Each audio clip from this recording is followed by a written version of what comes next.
Hey everybody, what's going on? Quick video today, not really about photography, but it's a video that even before I started this channel, I had started putting together, and I kind of let the whole project drop and wasn't sure I was going to get back to it, but got motivated to finish it today, and so that's what I'm going to do. A lot of the reason for the delay was that I really just didn't videotape everything the way I wanted to, so I didn't really have all the pieces of the puzzle to put together. Um, when it comes to making a video and telling a story, there's a lot of pieces that you got to put together, and I just really was so inexperienced at the time, and I'm still learning as I go here.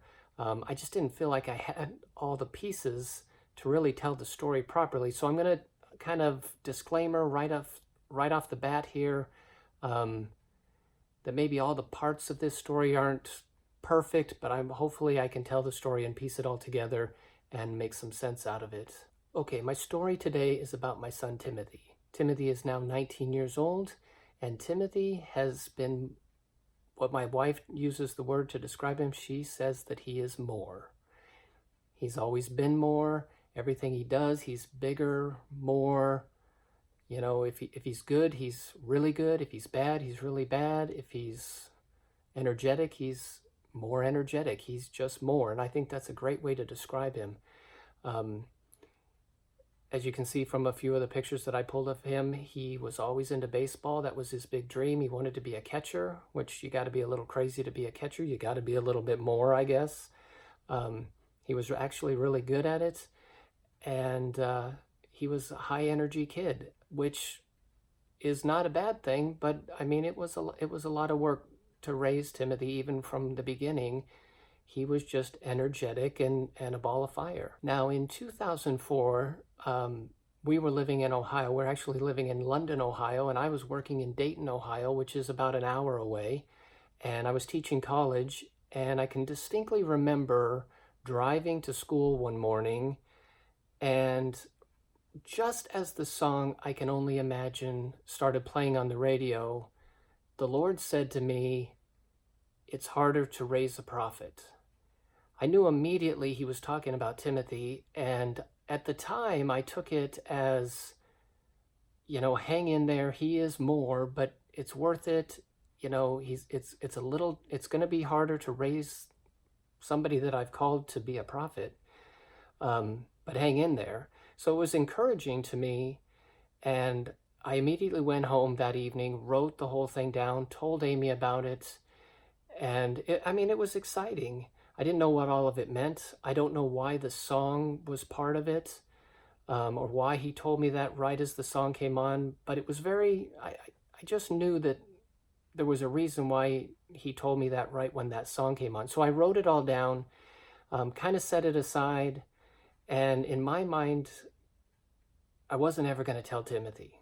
I didn't want to be the one to tell him that, because I wanted God to be the one to tell him that, and for him one day to come to me, and then I could pull out my journal and say, you know what, in 2004, August of 2004, this is what he said to me. And it would be more confirmation for him than me telling him. So when I had told Amy about what God had told me about Timothy being a prophet, I had this desire to create a photograph that kind of depicted, I guess, put the whole what he had told me into something visual. You know, as a photographer, I had to create some sort of art piece for it. So I took Timothy to the park and I said, run around me as fast as you can with your arms out like you're an airplane. And I dragged the shutter so it was blurry, and tried to create this cool shot of my son that, you know, had a lot of motion to it, because that's what he was. He was busy and he was more, and raising him was a little chaotic. And I don't know if you can really see it in this photograph, but there's some words in there. One, it says, it's harder to be a prophet. I faded it way back. And then I also put the scripture Jeremiah 1:5. And I don't know why I came up with that scripture at the time, and I'm not sure I could tell you that it's a big part of the story, but I put it in there. I don't know, it's something I found and I put in there. But here's that shot, and it hung in our house for years. Timothy never looked at it twice. So when it came to Timothy being more, he continued to be more through all of his, growing up years. Um, he was more. I don't know how to explain all that. He was a good kid. He was smart. He could get good grades if he wanted to get good grades. He was very good baseball player when he wanted to be. And he achieved some high levels in that sport. He played high school baseball. He played a couple of years for the American Legion teams. Um, and he really did well. Um, but more ended up being a bad thing in some ways. He got into marijuana, ended up getting kicked out of high school because of that. However, I'm very proud of him. He ended up going to a military school and finishing his high school career there, and did very well there. Again, he overachieved. He graduated early, um, and did very well. However, when he got out of there, he kind of got into some trouble and started running with the wrong crowd, I would assume. I don't even know all the details of it. And at 18, moved out of the house. Kind of, within a week's time said, I'm leaving, and he was gone. We didn't really know where he was at for sure. Um, and it was a rough time. And at right around in there, I saw the trailer to the movie I Can Only Imagine. And as I was watching it on my computer, it dawned on me, I mean, very clearly, you need to take Timothy to this movie and you need to tell him the story. And a lot of things came to mind that I thought I was never going to be the one to tell him. I just wanted to be the one to confirm it when he knew it on his own. But I could clearly hear the Lord saying, you need to take him, you need to tell him. You will be confirming it. He already knows. So I think that was in the fall of 2017, and the movie didn't come out till March of 2018. So I had all that time to wait while Timothy was moving out of the house and doing, all sorts of things. I thought, we just got to get to this movie so I can tell him. So I didn't have a lot of contact with Timothy outside of texting, but I had texted him and said, in March, I want some time with you. And he, of course, said, sure, that's fine. Probably just to appease me. But I ended up taking him to the movie, and I'll play kind of the movie, I videoed a little bit of that day, and I'll kind of show you how that started to play out.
So as you can see, I don't really have a lot of pieces of the puzzle, as I would call it, as you put together a video story from that night. After the movie, we went to Panera Bread, and I laid out the whole thing to him. I showed him my journal. I had made a print of the photo that I did of him. I gave it to him, and I told him the whole story. And I told him why we had just seen the movie, and I wish I would have videotaped us having dinner there at Panera while I showed him and told him everything, but it didn't cross my mind to do it. And he didn't really have a reaction, good, bad, or indifferent, but it didn't seem to surprise him. So I really feel that God was, when God said, you're not telling him something new, you're just confirming things he already knew. I think that's true. But because I didn't have all the pieces to tell the story before, the whole project just kind of sat on my computer, and I didn't pursue it. I didn't continue to put the whole thing together, and I wasn't sure I was ever going to. However, this morning we went to church, and our pastor every July does a series of sermons called At the Movies. And he picks a movie, ties in the theme of the movie into a biblical story or biblical context of some sort, and relates the movie to a message. And they're always really good. But today was, and I should back up and say this. Well, I'll tell you, this morning, Timothy and I had a little bit of a rough morning going back and forth about, where you're going in life and choices you're making, and the conversations we've had a million times before, but, we weren't seeing eye to eye. And we go into church having kind of a rough morning between the two of us, and I'm sitting there, and for some reason I thought, I need to finish that prophet video. I need to finish that video about Timothy. Even if I don't have it perfect, I need to finish that video. And I don't even know why that popped into my head. And as praise and worship went on, the last song they sang was I Can Only Imagine. And I don't think we've ever sang that song in our church. Which I thought, well, that's very ironic. And even Timothy looked at me kind of surprised that that song had come on, because he relates it to something that we've done in the past. And even as we're singing that song, it didn't dawn on me the movie he was going to talk about was the movie I Can Only Imagine. And so the whole sermon was about forgiveness and based on that movie. And I thought, God is just really nailing me to say, finish this video. So I'm finishing the video. I know there's some parts to this story that are not complete. I don't know what It's Harder to Raise a Prophet means in terms of Timothy's life forever. He's 19 going on 20. He's working 2 jobs, trying to find his place in this world, and resisting some of the things that I think maybe God is calling him to do. But I feel very confident that he's going to get it, and eventually this whole thing is going to take off for him, and he's going to be an amazing man of God and reach a lot of people and do amazing things. So hope you enjoyed the story. It was fun to tell it. Sorry it wasn't too much about photography, but it was a story I think I really needed to tell, and I hope you enjoy it. Comments in the comment section if you have any. Shout out to Timothy if you want, that'd be great. I will share it all with him, and thanks for watching.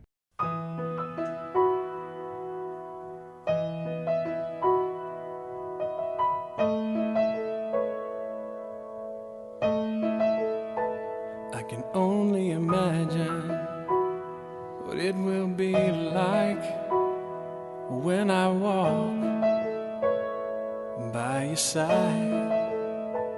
I can only imagine what my eyes will see when your face is before me. I can only imagine. I can only imagine. Surrounded by your glory, what will my heart feel? Will I dance for you, Jesus? Or in awe of you be still? Will I stand in your presence? To my knees or will I fall? Will I sing hallelujah? Will I be able to speak at all? I can only imagine. I can only imagine.